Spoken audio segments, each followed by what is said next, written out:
General Grievous was undoubtedly one of the biggest terrors of the Clone Wars. His reputation as leader of the droid army earned him his place as the villain of the war in the eyes of the Republic. But of course, what he was mainly known for was his incredible size and mechanical body, featuring the most advanced cybernetics that the galaxy had seen. With his cybernetic enhancements, Grievous was able to contend with and even slay Jedi. The galaxy was able to breathe a small sigh of relief whenever Master Kenobi defeated the monster once and for all on Utapau. Unfortunately though, the Star Wars timeline wouldn't see the end of General Grievous here, and the horror that was the droid general would one day return, brought back from the dead. Greetings, curious acolytes of the Force, and welcome back again to the archives. General Grievous's body had actually been recovered after his fateful final duel with his longtime rival Kenobi. Darth Sidious had apparently had Grievous's body placed in a vault on Utapau for use on an undisclosed future project, there where his body would lay in wait for many years. However, sometime during the Great Galactic Civil War, Grievous's body was stolen and was resurrected by one of the most brilliant and terrifying minds in the Star Wars galaxy. With this though, Grievous did not return as the droid general we all once knew him as, but rather, he was something else entirely, a brand new entity possessing the same body that once belonged to the Jedi Slayer. In today's holocron, my friends, we will be telling the story of the new General Grievous, NK Necrosis. But before we dive in, we have noticed that many of our students accessing our archives have not yet subscribed. So if you want to stay well informed about a galaxy far, far away,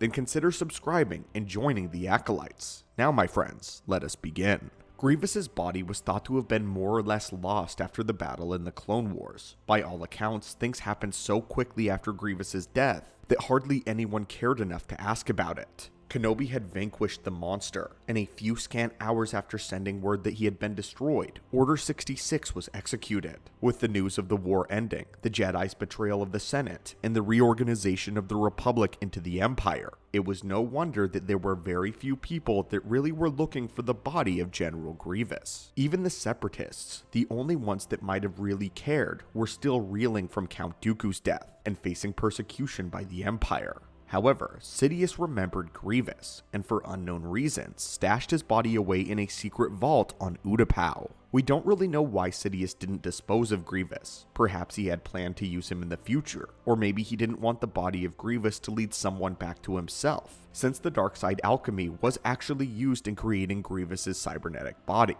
Either way, it might have just been a loose end that Palpatine wanted to keep nearby for any occasion. And Palpatine was right. The body would come in handy shortly after Grievous's death, as the schematics and building techniques used for Grievous were recycled for Darth Vader's armor following the tragedy that occurred on Mustafar. But for a long time afterwards, Grievous's seemingly forgotten body was left in this vault. That was, until the Empire decided that they needed a powerful battle droid modeled against the Rebellion. It is unknown whether or not Lord Vader knew of this project or not, but from the sources we have, it is impossible to tell. But if we had to guess here at the archives, we believe that Vader would have attempted to destroy this droid before it could possibly replace him. And now, my friends, we must speak of the evil genius, Dr. Nikolai Kinsworth, a cybernetic scientist. This was the man that the Empire chose for this job, dubbing the project NK after his own name, and Necrosis for the name of the droid. Kinsworth begun work on the first and most vital piece of the whole operation, the droid's brain. The doctor would then hire an assistant by the name of Lorne during his time operating on Grievous in order to assist in the studies. The two of them set to work on the most sophisticated supercomputers on the market, which had to outclass just about every single droid that there ever was, creating a super intelligence in preparation for this droid's grand return. In order to prepare for the droid's grand return, the two scientists would retrieve several bodies of the old IG-100 Magna Guards. Magna Guards to serve as bodyguards for Necrosis, just as they had done for Grievous during the Clone War. Eventually, it was time, and the two scientists were led to Utapau to retrieve the body of the droid general.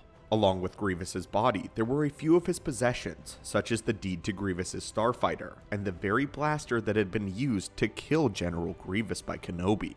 They then gifted this blaster a name, calling it the Grievance Striker. They then placed the advanced computer mind into the body and repaired the droid as best they could. And then, for the first time, Necrosis was activated. What separated Necrosis from Grievous, though, was their very minds. Make no mistake, Necrosis wasn't just a clone of Grievous. He only had Grievous's body and some of his ruthlessness. They were two very different individuals. Necrosis was sentient and independent like most high-tier droids, but he was jealous of his former life and became increasingly obsessed with General Grievous. He considered himself to be the better version of Grievous, but envied the former droid general's organic mind, disliking that his own droid mind could be programmed or shut down at will without his permission. As the final piece of his weaponry, Necrosis was given a saber staff for his main weapon. However, what makes this specific weapon especially interesting was the lightsaber crystal powering it. Somehow, the scientist had retrieved the Bane's Heart Crystal, the Kyber crystal gifted to Darth Zana for her lightsaber by Darth Bane himself.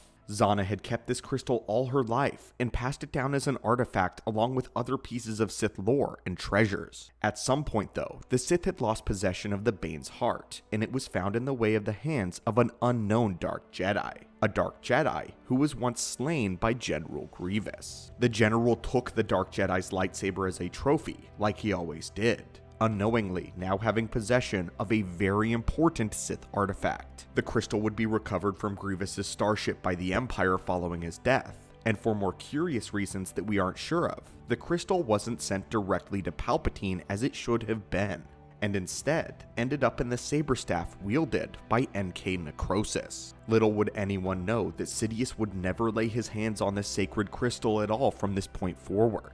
Like Grievous before him, Necrosis was trained up to speed on lightsaber combat by his Magna Guards, and the scientist downloaded all 7 forms of lightsaber combat and knowledge of the art to Necrosis's mind, just like Grievous. Soon, he became a very competent wielder of a lightsaber, demonstrating incredible skill with the saber staff. By all accounts, NK Necrosis was truly the perfect droid. However, as many things do in Star Wars Legends, things took a strange turn 1 year after the Battle of Yavin, when Lorne, Dr. Kinsworth's assistant, suddenly lost his mind in a psychotic frenzy, stealing the body of NK Necrosis and hiding deep away in the caves of Kashyyyk. Lorne believed the droid was his master and desired to worship and serve it. Kinsworth would then hire a group of talented individuals and bounty hunters to track down Lorne and stop him from using Necrosis for his own purposes, fearing a reborn, controlled General Grievous. The group would end up finding them, and Lorne would place a little too much trust in the abilities of Necrosis. Despite the droid's claims that he was the superior Grievous and demonstrating knowledge of lightsaber combat, both he and his Magna Guards were tricked and would succumb to the group of adventurers, trapped and slain once more without ever having really made a mark on the galaxy at all, despite NK Necrosis's massive potential.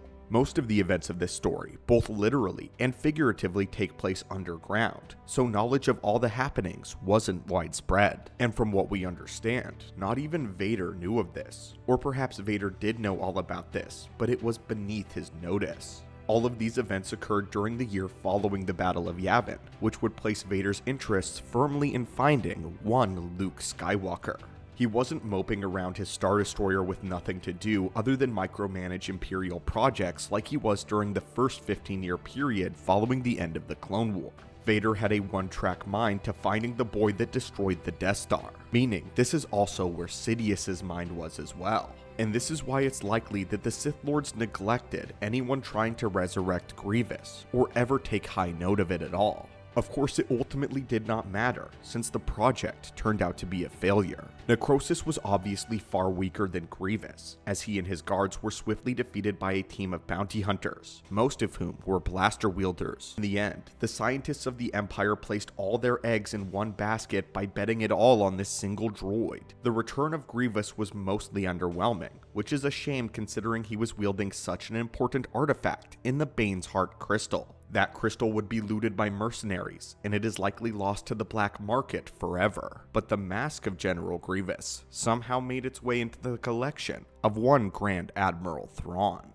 But before we close today's holocron, we'd like to talk about some of the monthly deals offered by Own a Saber. While some knights must train for years before they can craft a quality saber, Own a Saber has gotten this process down to a science. Their sabers are among the highest quality in the entire galaxy, and for the month of July, they are offering 30% off with free shipping on your order. You can also use our code STUPENDOUS to get an additional $15 off your custom engraved saber. If you order from the Wrathbearer set, you can get a custom word or phrase engraved on the hilt up to 10 words long. Thank you all so much for your support and allowing us to bring content to you guys. Thank you again not only to Own a Saber, but you as an audience for being so incredibly supportive to us and our adventures. May the Force be with you, and have a great day.